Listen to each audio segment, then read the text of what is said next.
Pandit Shashadhar. Wednesday, June 25th, 1884.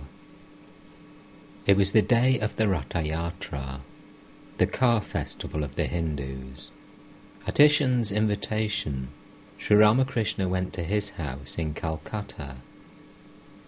For some time the Master had had a desire to meet Pandit Shashadhar Thakur Chudamani, who had been staying with one of Ishan's neighbours.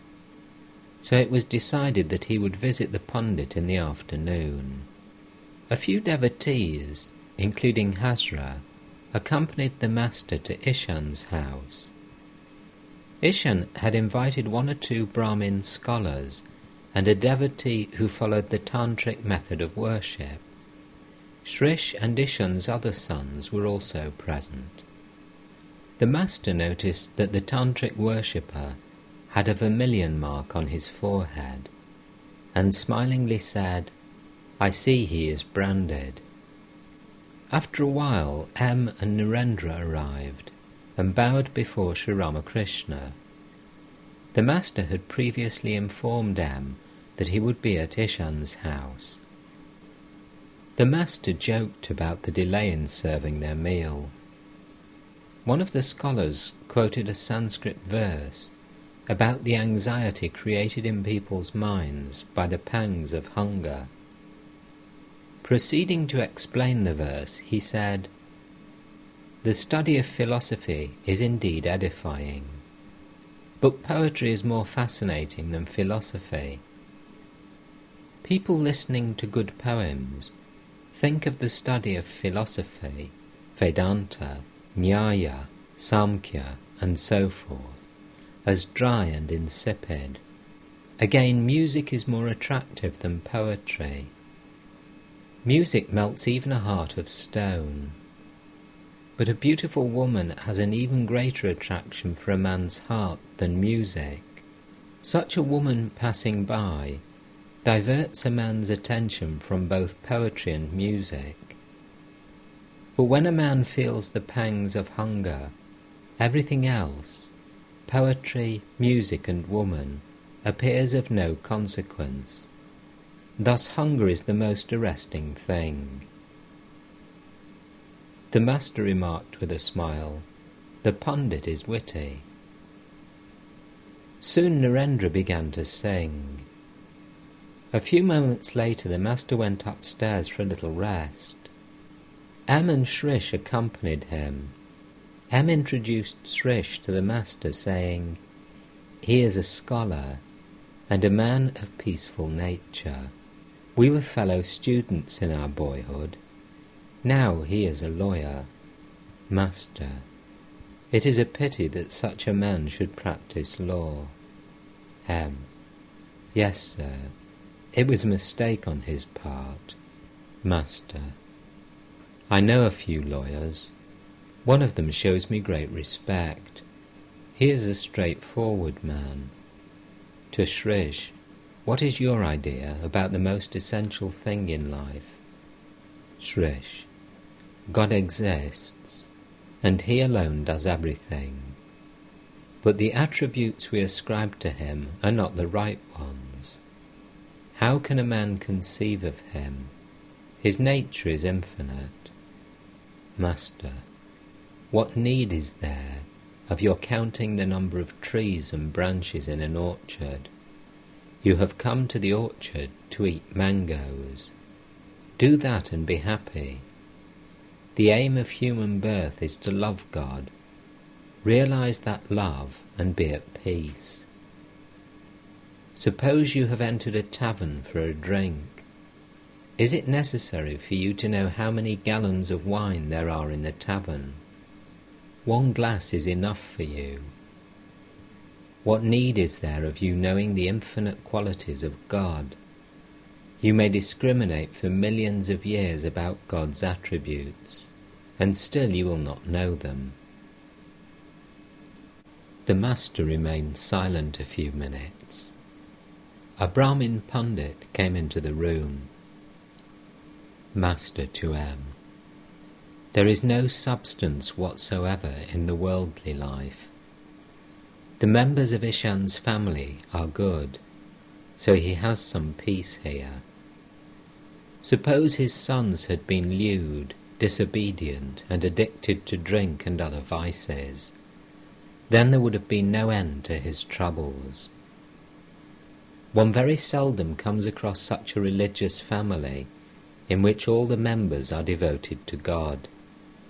I have seen only 2 or 3 such families. Generally, one finds quarrels, misunderstanding, jealousy, and friction. Besides, there are disease, grief, and poverty in the world. Seeing this condition, I prayed to the Divine Mother, "O Mother, turn my mind at once from the world to God." Look at Narendra's troubles. His father is dead, and the members of his family are starving. He has been trying his utmost to secure a position, but he has not yet found one. Just see how unsettled his mind is. To M. You used to come to Dakshineshwar very frequently, but why have you become such a rare visitor? Perhaps you have become particularly friendly with your wife.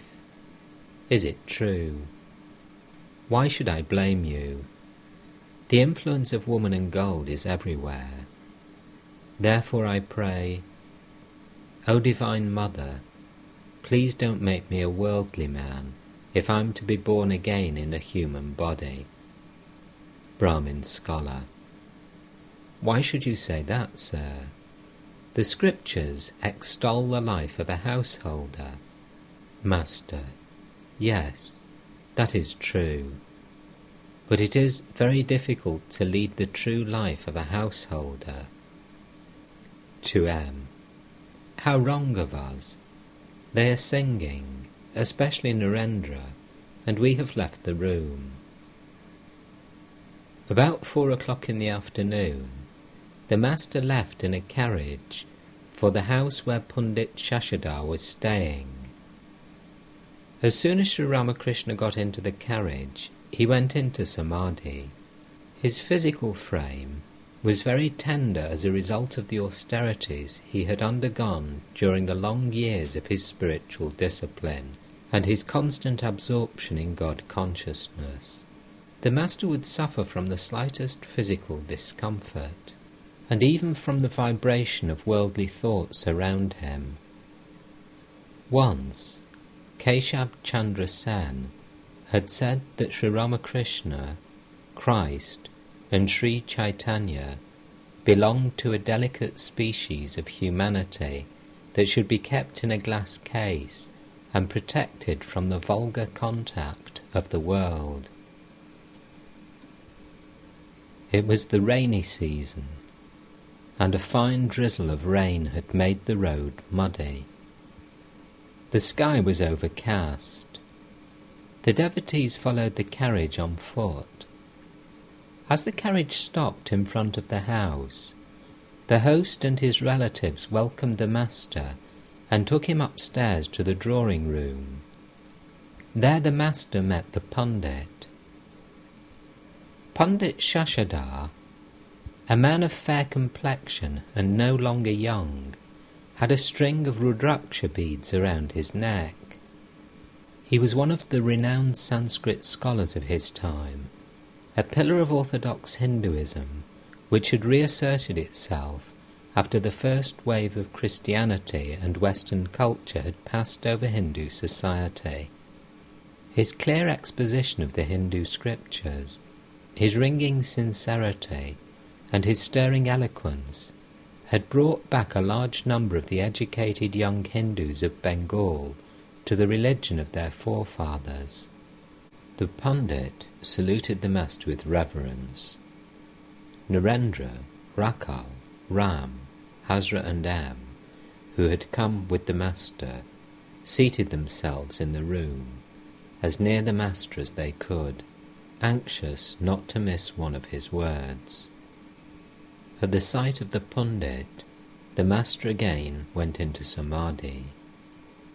After a while, Still remaining in that state, he looked at the pundit and said with a smile, "Very well, very well." Then, addressing the pundit, the master said, "Tell me how you give lectures." Pundit: "Sir, I try to explain the teachings of the Hindu scriptures."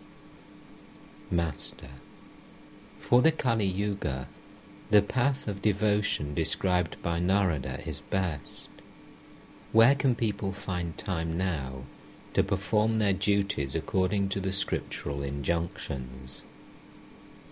Nowadays, the decoctions of roots and herbs of the orthodox Hindu physicians cannot be given to a fever patient. By the time that kind of medicine begins its slow process of curing, the patient is done for. Therefore, only a drastic medicine, like the allopathic fever mixture, is effective now. You may ask people to practice scriptural rites and rituals, but when prescribing the rituals, remove the head and tail. I tell people not to bother about the elaborate rituals of the Sandhya as enjoined in the scriptures. I say that it will be enough for them to repeat the Gayatri alone. If you must give instruction about scriptural ceremonies, do so only to a very few, like Ishan. You may deliver thousands of lectures, but they won't make the slightest impression on worldly people. Can one drive a nail into a stone wall? The point of the nail will sooner break than make a dent in the stone. What will you gain by striking the tough skin of the crocodile with a sword? The sadhu's water bowl, made from the shell of a bitter gourd, may visit the 4 principal holy places of India with its owner, but it will still remain as bitter as ever. Your lectures are not helping worldly people very much, and you will realize this by and by. The calf cannot stand on its legs all at once. Now it drops to the ground, and now it stands up. So it learns to stand firmly on its legs and walk. You cannot distinguish a lover of God from a worldly person. It isn't your fault, of course. When the first onrush of the gale shakes the trees, it is impossible to distinguish one tree from another, the mango from the tamarind, for instance. Without having realized God, one cannot give up rituals altogether. How long should one practice the Sandhya and other forms of ritualistic worship? As long as one does not shed tears of joy at the name of God and feel a thrill in one's body. You will know that your ritualistic worship has come to an end when your eyes become filled with tears as you repeat Om Rama.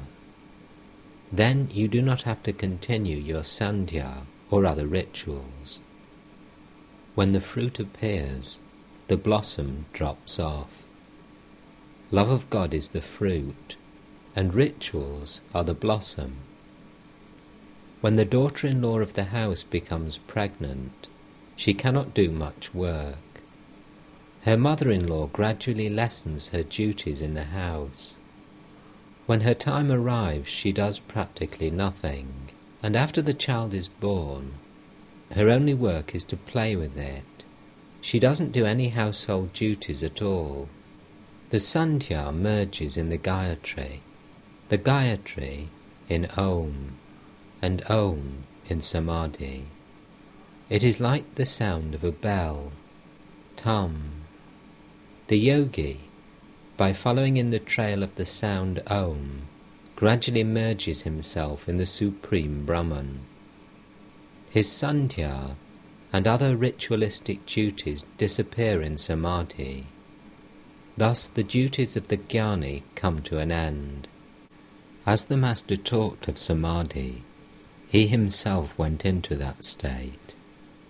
His face radiated a heavenly light. Bereft of outer consciousness, He could not utter another word. His gaze was indrawn and transfixed in communion with the Self.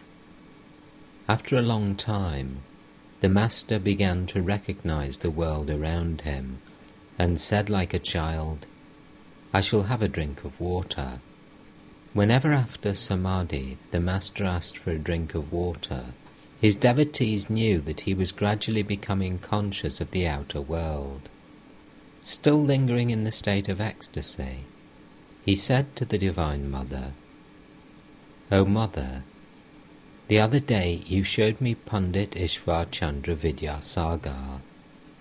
Then I told you that I should like to see another Pandit, and so you have brought me here." Looking at the Pandit, he said, "My child, add a little more to your strength. Practice spiritual discipline a few days more. You have hardly set your foot on the tree, yet you expect to lay hold of a big cluster of fruit. But of course, you're doing all this for the welfare of others." With these words he bowed his head before the Pandit. The Master continued, "When I first heard about you, I inquired whether you were merely erudite, or whether you had discrimination and renunciation. A Pandit who does not know how to discriminate between the real and the unreal is no Pandit at all. There is no harm in teaching others if the preacher has a commission from the Lord. Nobody can confound a preacher who teaches people after having received the command of God. Getting a ray of light from the goddess of learning, a man becomes so powerful that before him big scholars seem mere earthworms. When the lamp is lighted, the moths come in swarms. They don't have to be invited. In the same way, the preacher who has a commission from God need not invite people to hear him. He doesn't have to announce the time of his lectures. He possesses such irresistible attraction that people come to him of their own accord. People of all classes, even kings and aristocrats, gather around him. They say to him, "Revered Sir, what can we offer you? Here are mangoes, sweets, money, shawls, and other things. What will you be pleased to accept?" In that case I say to them, "Go away. I don't care for these things.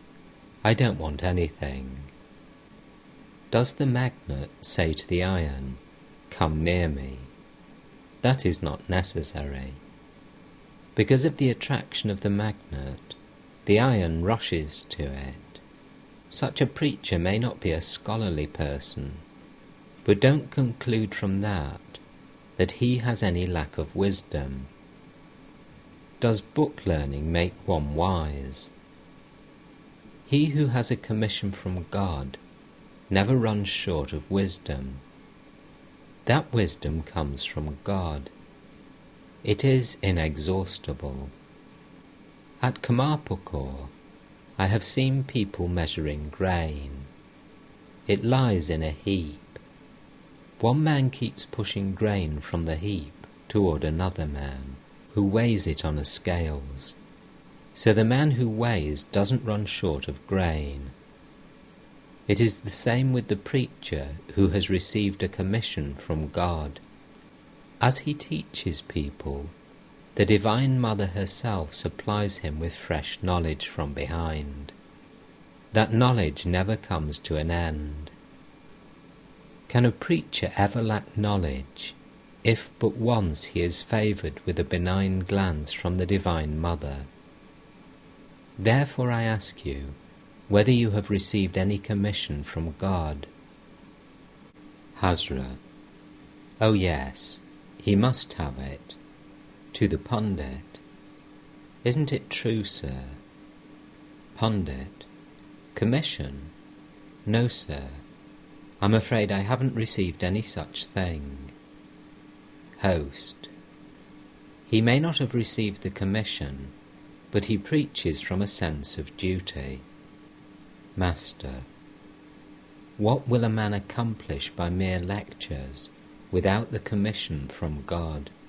Once a Brahmo preacher said in the course of his sermon, "Friends, how much I used to drink," and so on. Hearing this, the people began to whisper among themselves, "What is this fool saying? He used to drink." Now these words produced a very unfavourable effect.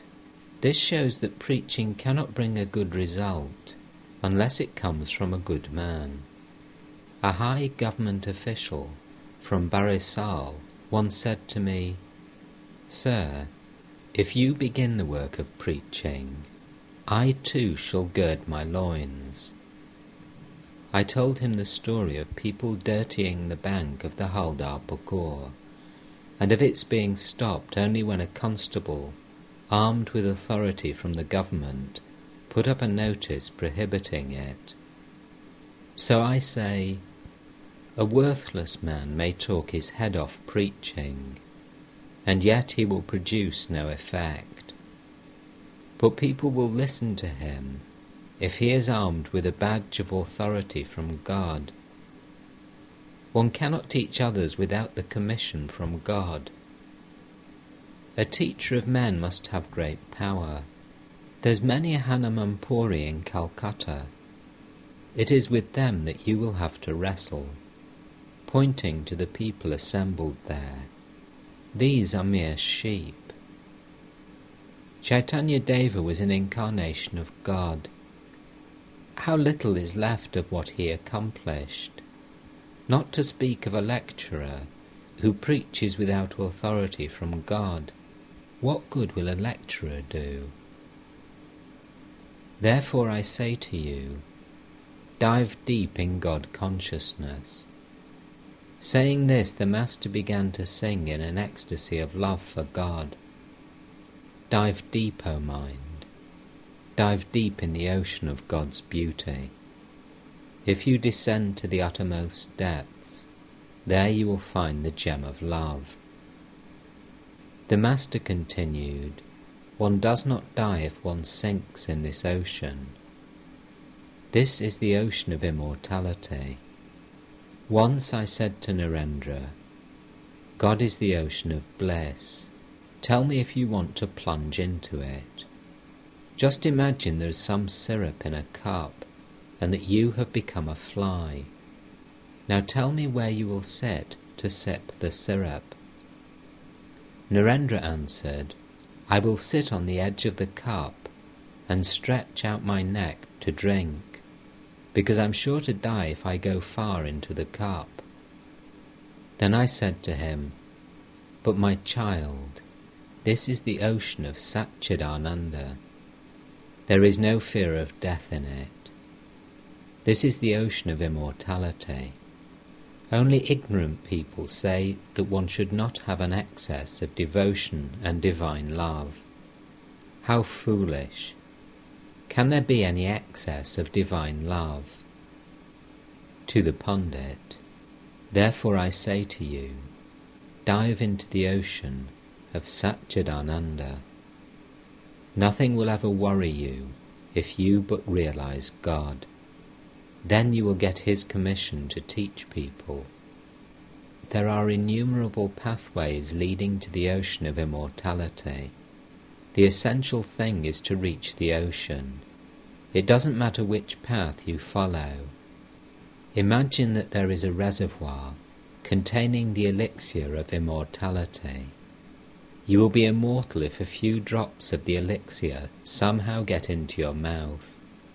You may get into the reservoir either by jumping into it, or by being pushed into it from behind, or by slowly walking down the steps. The effect is one and the same. You will become immortal by tasting a drop of that elixir. Innumerable are the ways that lead to God. There are the paths of jnana, of karma, and of bhakti. If you are sincere, you will attain God in the end, whichever path you follow. Roughly speaking, there are three kinds of yoga: Jnana Yoga, Karma Yoga, and Bhakti Yoga.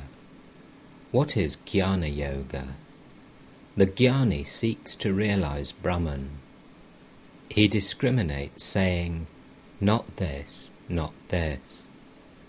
He discriminates, saying, Brahman is real, and the universe illusory. He discriminates between the real and the unreal. As he comes to the end of discrimination, he goes into samadhi and attains the knowledge of Brahman. What is Karma Yoga? Its aim is to fix one's mind on God by means of work. That is what you're teaching. It consists of breath control, concentration, meditation, and so on, done in a spirit of detachment. If a householder performs his duties in the world in a spirit of detachment, surrendering the results to God, and with devotion to God in his heart, he too may be said to practice Karma Yoga. Further, if a person performs worship, japa, and other forms of devotion, surrendering the results to God, he may be said to practice Karma Yoga. Attainment of God alone is the aim of Karma Yoga.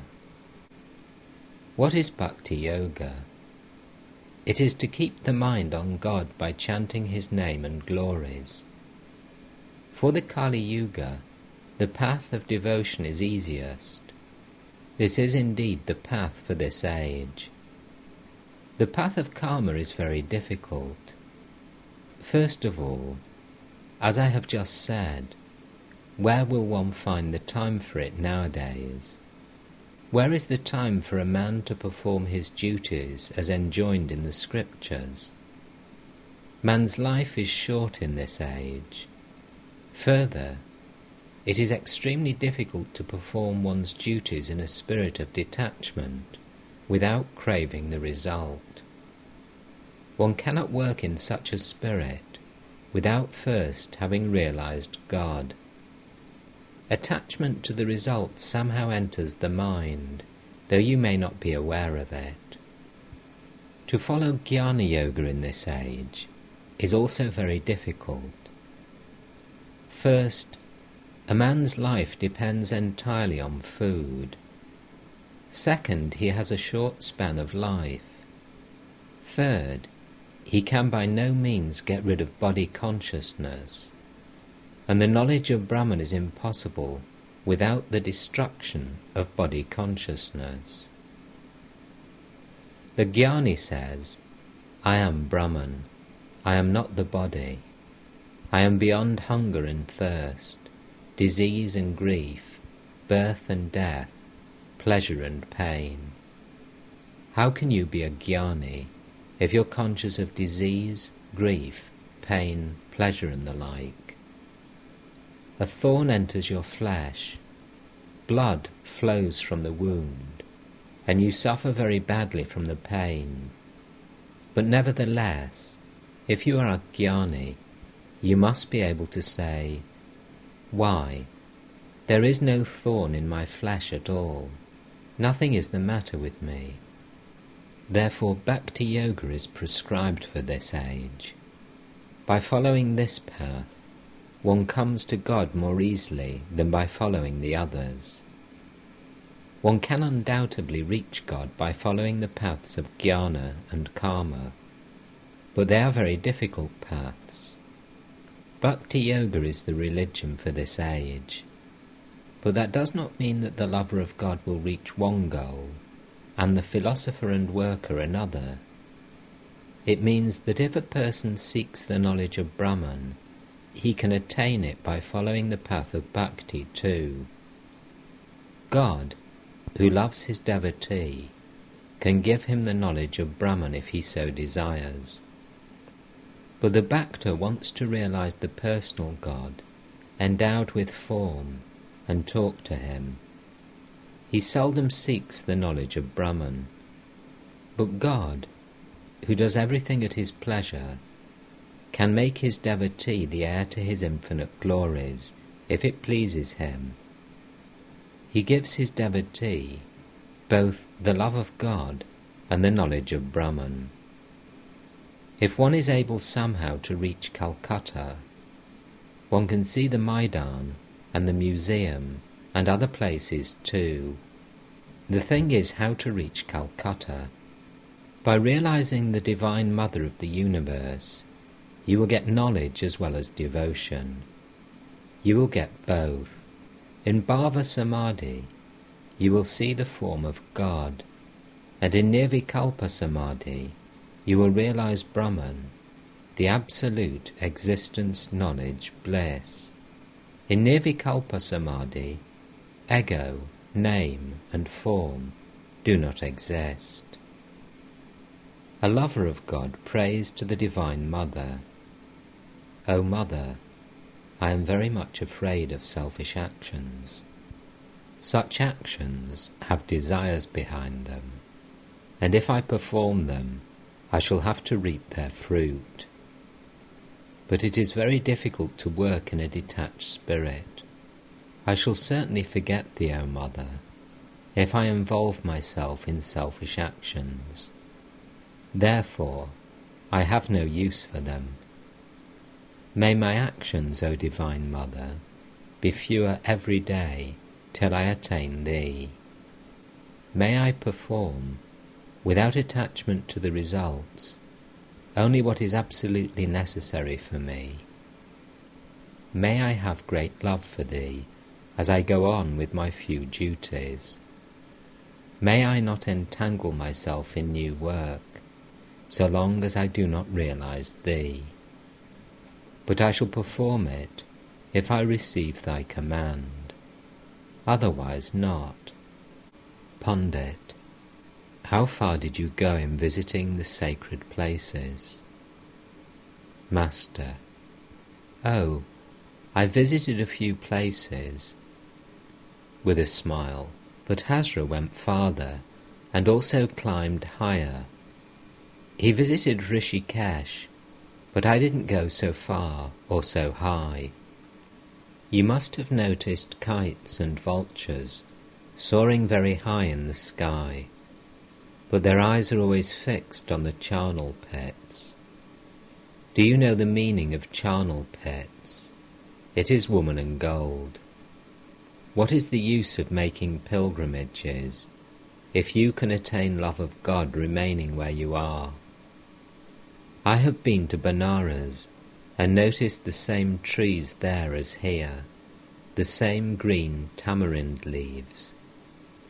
Pilgrimage becomes futile if it does not enable you to attain love of God. Love of God is the one essential and necessary thing. Do you know the meaning of kites and vultures?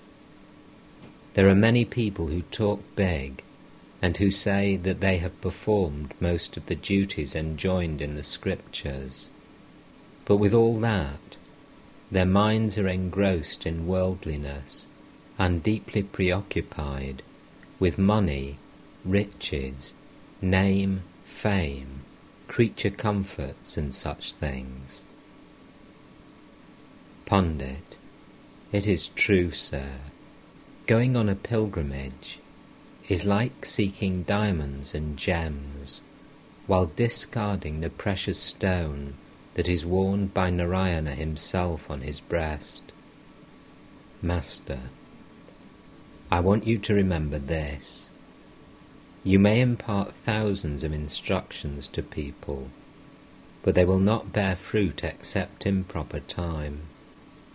On going to bed, a child said to his mother, "Mother, please wake me up when I feel the call of nature." The mother said, "Don't worry about it, my child. That call will wake you up itself." All laugh. One feels yearning for God at the proper time. There are 3 classes of physicians. The physicians of one class feel the patient's pulse and go away, merely prescribing medicine As they leave the room, they simply ask the patient to take the medicine. They are the poorest class of physicians. Likewise, there are teachers who only give instruction, but do not stop to see whether their teachings have produced a good or bad effect. They do not think at all about the disciple. There are physicians of another class who prescribe medicine and ask the patient to take it.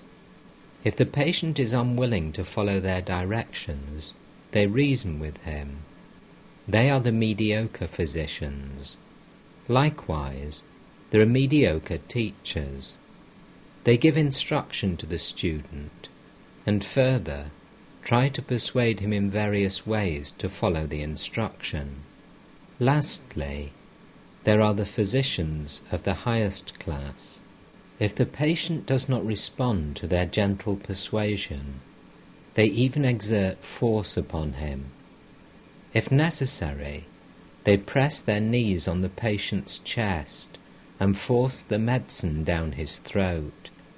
Likewise, there are teachers of the highest class who even exert force to direct the mind of the pupil toward God. Pundit: Sir, if there are such superior teachers as you have described, then why should you say that one does not get the knowledge of God until the right time comes? Master: You are right. But what will the physician do if the medicine runs out of the patient's mouth and doesn't reach his stomach? In such a case, even the best physician can't do anything.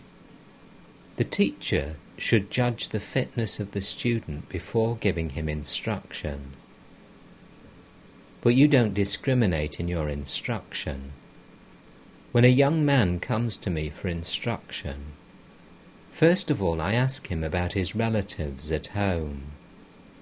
Suppose he has lost his father.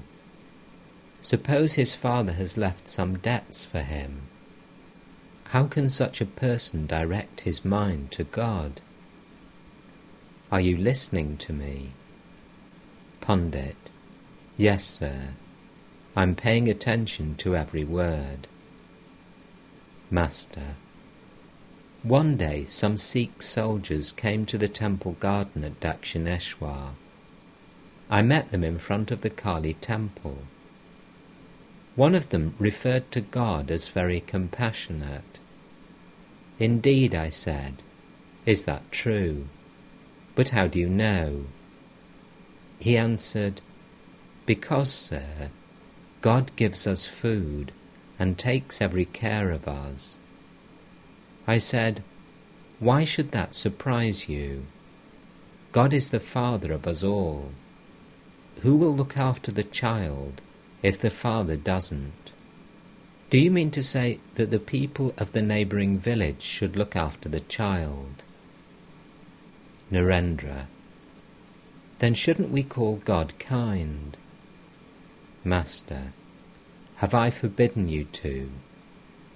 What I mean is that God is our very own. He is not a stranger to us. Pundit: Priceless words. Master to Narendra: I listened to your singing, but I didn't enjoy it, so I left the room. Your mind is now set on seeking a job, and therefore your songs sounded dull. Narendra flushed. He felt ashamed of himself and remained silent. The master asked for a drink of water. A glass of water had been placed near him, but he could not take it. He asked for some fresh water. Later it was found that a man of immoral character had touched the first glass. Pundit to Hazra: You live in his company day and night. You must be very happy. Master with a smile: This is indeed a great occasion for me. Today I have seen the crescent moon of the second day of the bright fortnight. All laugh. Do you know why I referred to the moon of the second day? Sita once said to Ravana, "You are the full moon, and Rama is the crescent moon of the second day of the bright fortnight." Ravana did not understand the meaning of these words. He thought Sita was flattering him and became exceedingly happy. But Sita meant that Ravana had reached the fullest limit of his power and prosperity, and that thenceforth he would wane like the full moon. Rama, on the other hand, was like the moon of the second day. He would wax day by day. The master was about to take his leave.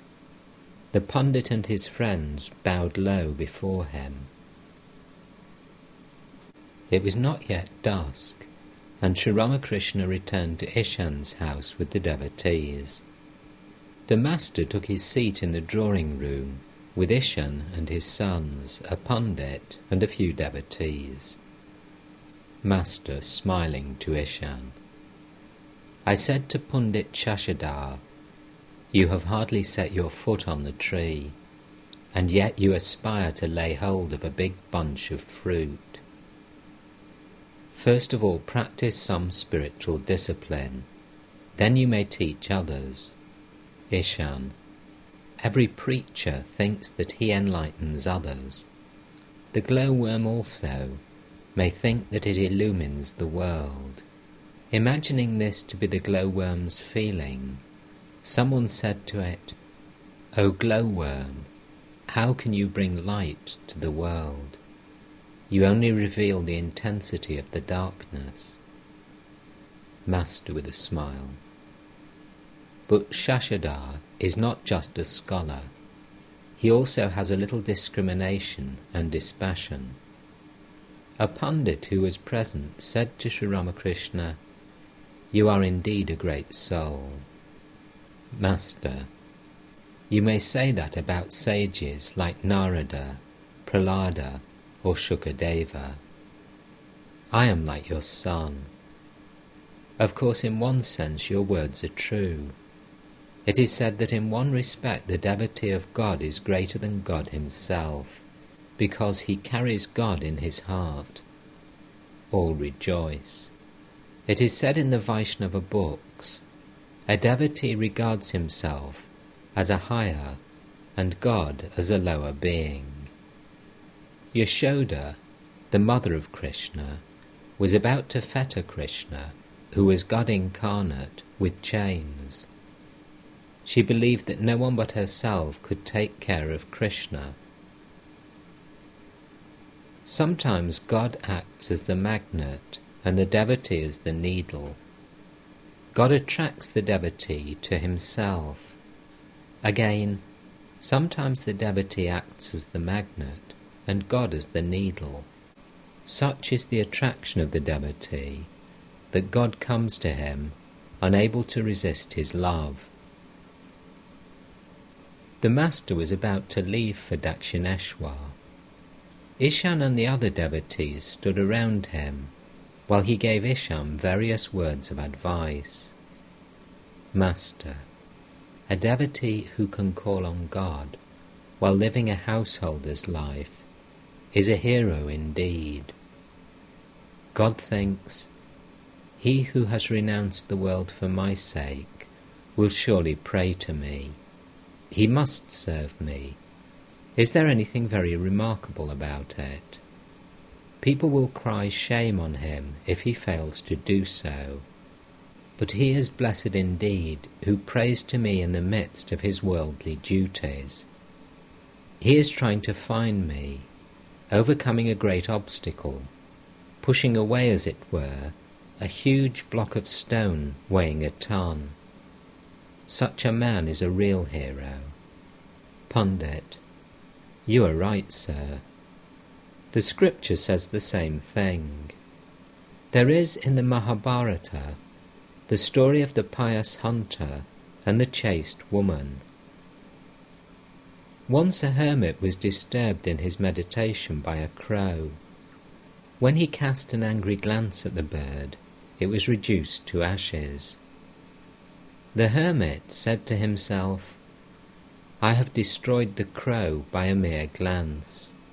I must have made great progress in spiritual life." One day he went to a woman's house to beg his food. She was devoted to her husband and served him day and night. She provided him with water to wash his feet, and even dried them with her hair. When the hermit knocked at her door for alms, she was serving her husband, and could not open the door at once. The hermit, in a fit of anger, began to curse her. The chaste woman answered from the inner apartments, "I am not your crow. Wait a few minutes, sir. After finishing my service to my husband, I shall give you my attention."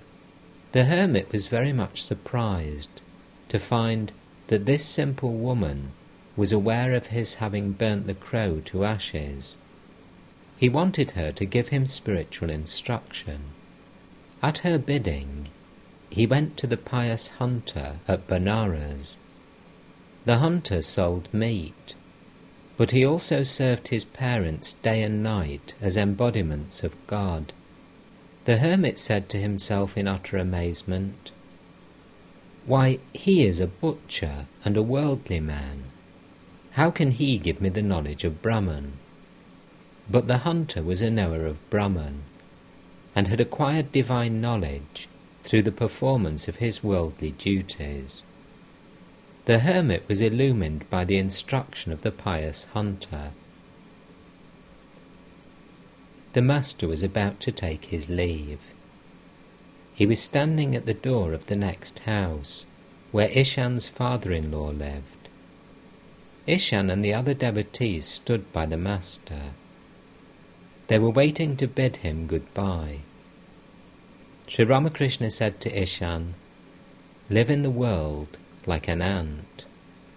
The world contains a mixture of truth and untruth, sugar and sand. Be an ant and take the sugar." Again, the world is a mixture of milk and water, the bliss of God consciousness and the pleasure of sense enjoyment. Be a swan and drink the milk, leaving the water aside.